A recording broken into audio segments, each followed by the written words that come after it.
അടിപൊളിയാണോ? കോരിച്ചെറിയുന്ന ഈ മഴയത്ത് നല്ല ചൂടൻ വെജ് കട്ട്ലേറ്റ് കഴിച്ചാലോ? വാ, റെസിപ്പി നോക്കാം. അതിനായിട്ട് ഒരു 4 ഉരുളക്കിഴങ്ങ് 2 വിസിൽ വരുന്ന രീതിയിൽ കുക്കറിലിട്ട് വേവിച്ചെടുക്കുക. ശേഷം നല്ല ഒരു സ്മാഷർ ഉപയോഗിച്ച് നല്ല രീതിക്ക് കട്ടകളൊന്നുമില്ലാതെ സ്മാഷ് ചെയ്തെടുക്കുക. ഇനി നമുക്ക് അടുത്തതായിട്ട് ഇൻഗ്രീഡിയൻസ് നോക്കാം. അതിനായിട്ട് നമുക്ക് ആവശ്യമുള്ളത് സവോള, കുത്തിരിഞ്ഞ ഇഞ്ചി, മല്ലിയില, പച്ചമുളക്, കറിവേപ്പിലയാണ്. നമുക്ക് ആദ്യം സവോള ആഡ് ചെയ്യാം. സവോള ഒരു സവോളയാണ് ഉപയോഗിച്ചിരിക്കുന്നത്. അടുത്തതായിട്ട് കുത്തിയരിഞ്ഞ ഇഞ്ചിയാണ് ഉപയോഗിക്കുന്നത്.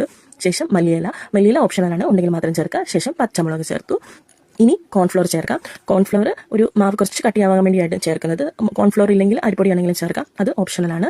ശേഷം കുറച്ച് കളറിനും എരിവിനും വേണ്ടി നമുക്ക് മുളക് പൊടി ആഡ് ചെയ്യാം. മുളക് പൊടി ആവശ്യത്തിന് മാത്രം മതിയാവും, ഓവറായിട്ട് മുളക് പൊടിയുടെ ആവശ്യമില്ല.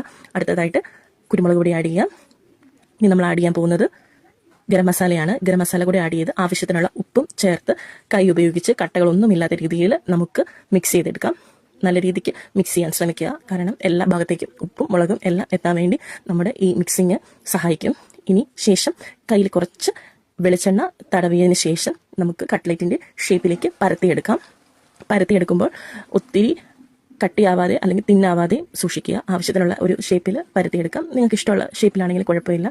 ശേഷം ഒരു മുട്ട ബീറ്റ് ചെയ്ത് അതിലേക്ക് നമ്മുടെ കട്ട്ലേറ്റ് മുക്കി ബ്രെഡ് ക്രംസ് കൊണ്ട് പൊതിഞ്ഞ് കോട്ട് ചെയ്തെടുക്കുക. അങ്ങനെ എല്ലാ കട്ട്ലേറ്റും നമുക്ക് ഇതേ സെയിം പ്രോസസ്സ് റിപ്പീറ്റ് ചെയ്ത് റെഡിയാക്കി വെക്കുക. ശേഷം അടുപ്പിലൊരു പാൻ വെച്ച് സൺഫ്ലവർ ഓയിലാണ് ഞാനിവിടെ യൂസ് ചെയ്യുന്നത്. ഓയിൽ ഒഴിച്ച് നല്ല തിള വന്നതിന് ശേഷം മാത്രമേ നമ്മുടെ കട്ട്ലേറ്റ് എണ്ണയിലേക്ക് ഇടാൻ പാടുള്ളൂ. കാരണം എണ്ണ തിളയ്ക്കാതെ ഇട്ട് കഴിഞ്ഞാൽ നമ്മുടെ കട്ട്ലേറ്റ് പൊട്ടിപ്പോകാനുള്ള ചാൻസ് കൂടുതലാണ്. ഇട്ടതിന് ശേഷം പെട്ടെന്ന് ഇളക്കാനോ മറിക്കാനോ പാടില്ല. അങ്ങനെ നല്ലൊരു ബ്രൗൺ ഷെയ്ഡ് വരുമ്പോൾ നമുക്ക് കോരിയെടുക്കാം. അങ്ങനെ ഇന്നത്തെ നമ്മുടെ കട്ട്ലേറ്റ് റെഡി ആയിട്ടുണ്ട്. അപ്പോൾ നമുക്ക് അമ്മയ്ക്ക് കൊടുത്തു നോക്കാം.